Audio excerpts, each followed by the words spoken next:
I just want to make it clear that there's nothing empowering about getting arrested.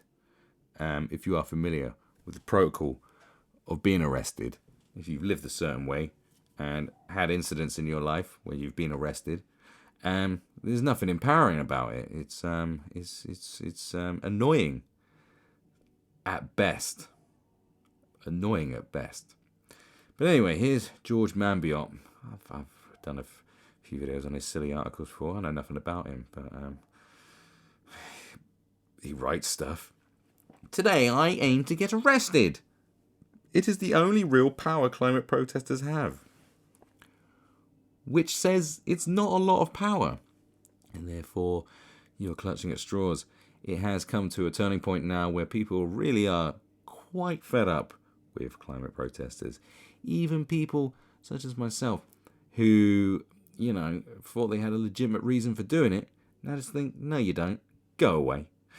By putting our bodies on the line and risking our liberty, oh my God, you're just getting arrested for a public disturbance, all right? Will you calm down? It's not a Nelson Mandela situation or anything close to that, is it really? We make this great neglected issue impossible to ignore. Neglected issue? Neglected? It's been going on since the 80s. They got rid of fridges and catalytic converters and shit. Well, they made catalytic converters. They got rid of 4-star petrol, bruv. People been doing. We've got 4 different bins now, for goodness sake. Then you have to separate all your rubbish or you get fined.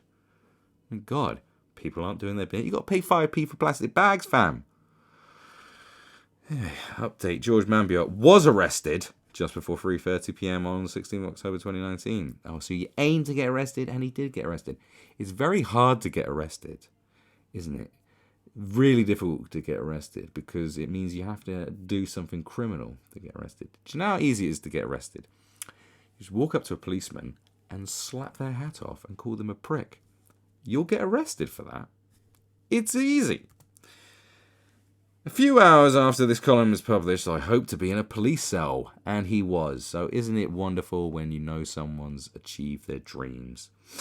I don't yet know what the charge will be. All right, so what you intend to do?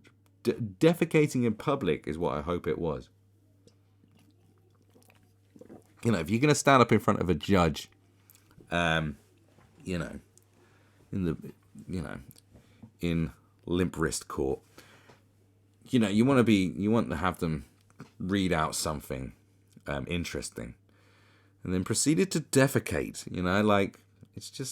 It makes your day in court a little more fun. Because days in court can be a bit daunting.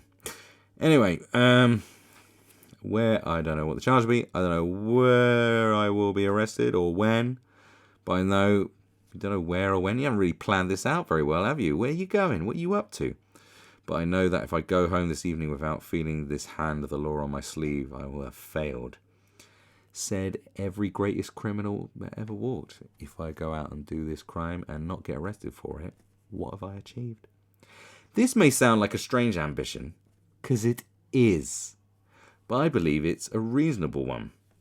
That's because I don't think you know about getting arrested. If I succeed, I'll be one of many. In the current wave of Extinction Rebellion protests, do you know how privileged you have to be in order to want to get arrested and to deliberately get arrested? Because some of us, have to get CRB checks later on in life, which can prevent you from having jobs.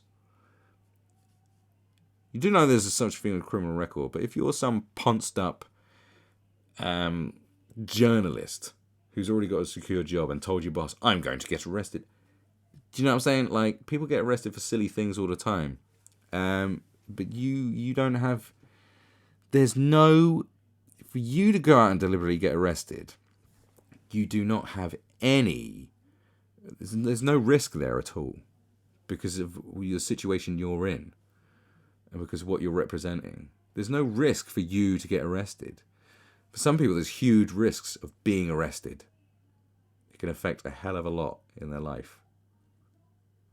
Like teachers, for example, or police themselves. But for you There's no risk, so therefore there's no fucking point, and it's very insulting. I hate to break it to you, but you're coming across as a massive douchebag asshole. That's what you are. Okay? I hate to label you, but that's what you are. More than 1,400 people have so far allowed themselves to be arrested. See, they allowed themselves to be arrested. All the times I got arrested, you know what? I definitely didn't want to allow it. But it happened. The suffragettes, the Indian salt marches, the civil rights movement, and the Polish and East German democracy movements, to name just a few, all used it as a crucial strategy. Do not put yourself amongst the suffragettes, the civil rights movements, the Indian salt marches. I don't really know about them that much, so that's why I'm not mentioning it. And the Polish and East German democracy movement, mass arrests are a potent form of democratic protest. Don't throw yourself into that mix, please. That is awful. They work because they show that the campaigners are serious. When people are prepared to jeopardize their liberty for their cause, other people appear more likely to listen to what they say and more likely to recognize its importance. Yeah, you're looking at historical movements. There's nothing in those lists of things you got there that surpasses. There was nothing from the 70s. I don't know about the Indian salt marches. Maybe that was 2 weeks ago, for all I know. But I'm telling you, not in this day and age, my friend. Okay, when people are prepared to jeopardize their liberty, blah, blah, blah, blah, blah. Those who founded Extinction Rebellion researched these histories and sought to apply their lessons to the greatest predicament humanity has ever faced. Yeah, well, you can learn a lot from history, but there's also some things that you have to adapt or just ignore and think, well, like military strategy. I'm sure many great generals that exist now in the recent couple of decades have looked at Napoleon and so forth, Attila the Hun, whoever, and said, well, that's a good strategy, but not, but it doesn't quite apply the same way, does it, to modern warfare? Do you see what I'm saying? It was kind of for then, wasn't it? Because things are different now, Nowhere on earth does government action match the scale of the catastrophe we face. Part of the reason is the remarkably low level of public discussion and information on the crisis. Are you fucking kidding me? I love it how they say that there's no public discussion, there's no information. We're bombarded with information all the fucking time. We always have been, in schools, everywhere. My God. Okay. Another is the political risk of action are higher than the perceived rewards, a balance the protesters want to redress. But perhaps the most important factor is the brute power of the plutocrats driving the disaster. Look, the great sort of the looming evil threat of the oil baron, the evil petroleum company, the big oil man. I'm the big oil man and I hate planet Earth. I love money. Is please spare me, because what the climate activists are driving for is something that will cause us more harm in the long run. They want to cripple economies and cripple the working man. That's what they want to do. Oh, no price is too big to pay. Well, I'm afraid there are prices too big to pay. This is what you haven't thought about. Anyway, as The Guardian's The Polluter series shows, the big fossil fuel companies have used political funding, intense lobbying, and gross deceptions of the public to overwhelm environmental protections and keep harvesting their massive profits. And there is also a lot of evidence to suggest that climate change processes have done similar things themselves. So kind of you're all the same in my fucking book. You're all power-hungry lunatics. Those who confront them have no such power. We cannot buy television channels and newspapers, pour billions into political lobbying, or seed dark ads on social media. Oh, please. You got Hollywood for stuff. Oh, please. Don't give me that one. That's such a load of bullshit. Could you imagine someone going on like a primetime television show and saying how great petroleum is? It's not the narrative, is it? That's not the narrative we're sold at all. That there's nothing wrong with petrol. You tell me where that... Come on. No. Don't be ridiculous. We have only one strength, our vulnerability. Oh, we're so vulnerable. By putting our bodies on the line and risking our liberty, we make this great neglected issue impossible to ignore. Yes, because everyone cares. That's perhaps the point you've missed. Less people care than cared before. So far, the campaign has been remarkably successful. Alongside the youth climate strikes, well, kids won't shut up, will they? Extinction Rebellion has changed the global conversation about climate and environmental breakdown. These movements are directly responsible for the declaration of a climate emergency by the UK Parliament and many other political bodies. But this is not enough. It is one thing to recognise an emergency, another to act on it. We must do more. I cannot justifiably say we if I don't mean I. I know this action will expose me to criticism. Yes, here it is. Hi. And as well as prosecution. Oh, God, what are they going to do to you? Are you going to go to prison for what you did? Probably not. Like other prominent activists, I will be lambasted. Oh, he's labelling himself an activist now. I'm a prominent activist. Hello, I'm an activist. Good for you. I will lambast him for hypocrisy. This is now the favoured means of trying to take down climate activists. Yes, well, there is a lot of hypocrisy, and I think it is a fucking problem. Yes, we are hypocrites. And you admit to being hypocrites, which is even more fascinating. Because we are embedded in the systems we can test, and life is complicated. No one has ever achieved moral purity. Yeah, they have. I've been to it. It's called TP Valley. Everyone lives there, self-sustainable. It's an anarchist society. It exists. You can go fucking live there too. They'll welcome anybody. I'll give you directions, bruv. I got contacts down there. You can go stay with them. You can live with them. Go there. It's there. It's there. The choice we face is not between hypocrisy and purity, but between hypocrisy and cynicism. It is better to strive to do good and often fail than not to strive at all. Yeah, but it's also quite good to succeed as well. So, maybe your tactics are shit. Other criticisms carry more weight. Extinction Rebellion is too white. Why is that something that carries more weight, that it's too white? So stupid. In the context of anything, when it comes to Extinction Rebellion, oh, it's too white. Jeez, I don't know. If I go to a Jamaican restaurant, right, and there's too many white chefs, I go like, that's a bit too white for my liking. Do you know what I'm saying?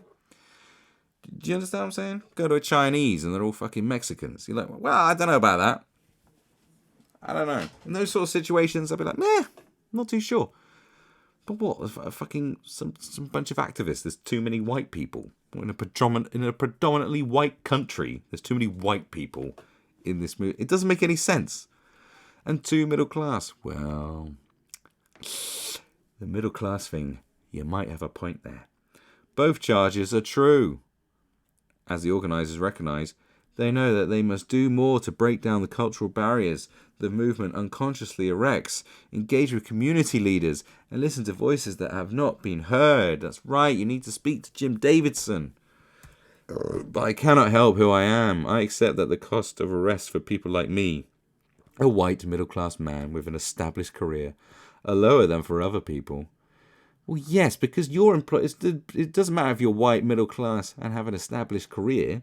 The fact is that you work for a fucking newspaper that will actively encourage you to do it. That's the difference. You think a white middle getting arrested, and you're getting arrested for what? For what? It's not the same as other arrests, bro. It's not the same. It's like you think, oh, I got arrested. It ain't the same. It's not the same kind of arrest. Like my arrest is not the same as friends of mine's arrests. People have done hard time. Like, what are you talking about? You're a fucking idiot. Shut up. See, I'm getting livid now. Oh, you make me break character. It's not good. Fuck you. The victims of climate breakdown have so far been mostly voiceless and invisible to us. Or maybe they just don't care. But we know that even with just 1 degree C of global heating, climate chaos is already a bigger cause of forced migration than either poverty or political repression. Is it though? Because I haven't really seen the actual hard data to prove it. Large numbers of people in Somalia, Mozambique, Bangladesh, the Caribbean, Central America, and many other parts of the world are already losing their homes and livelihoods. Why? The poor parts of the world are at least responsible for climate disaster, but the most likely to suffer its effects. Well, then they brought it on themselves then.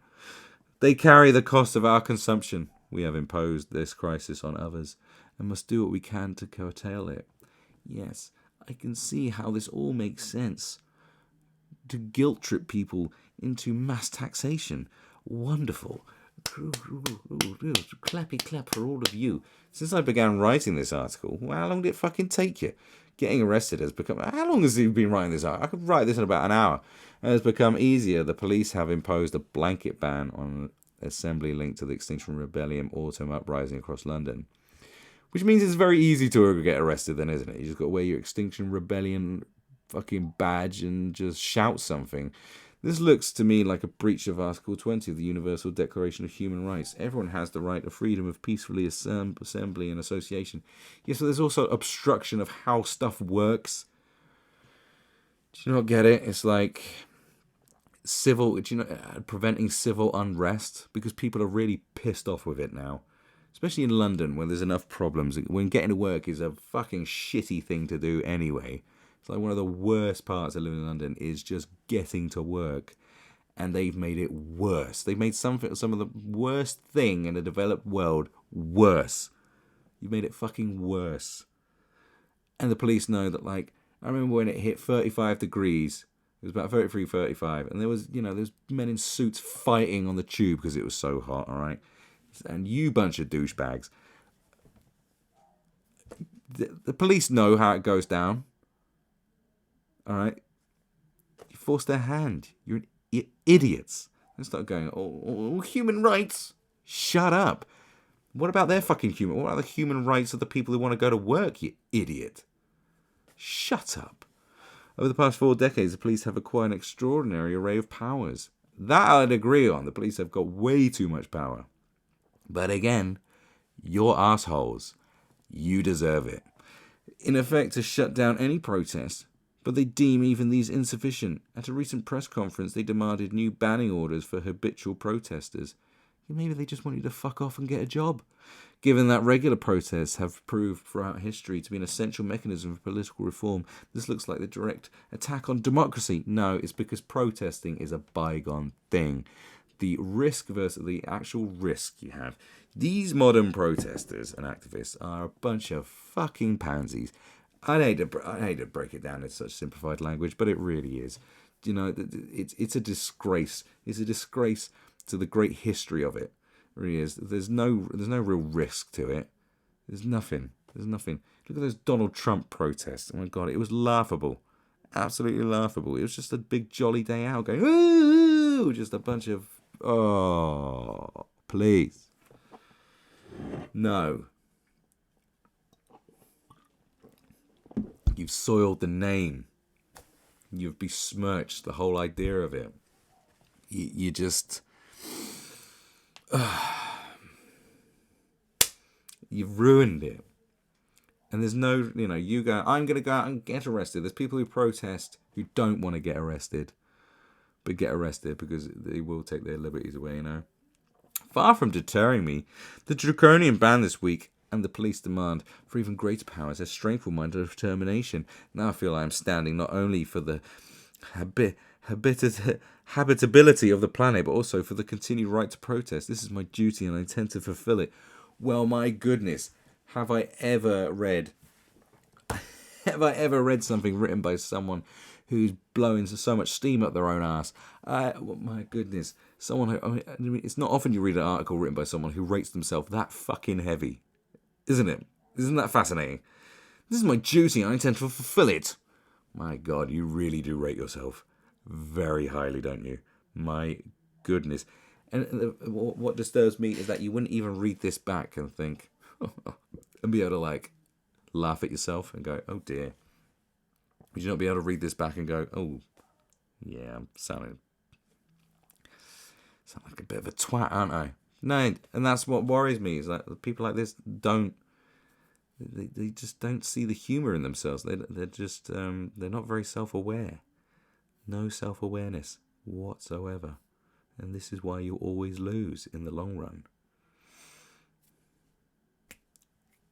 You're fucking losers.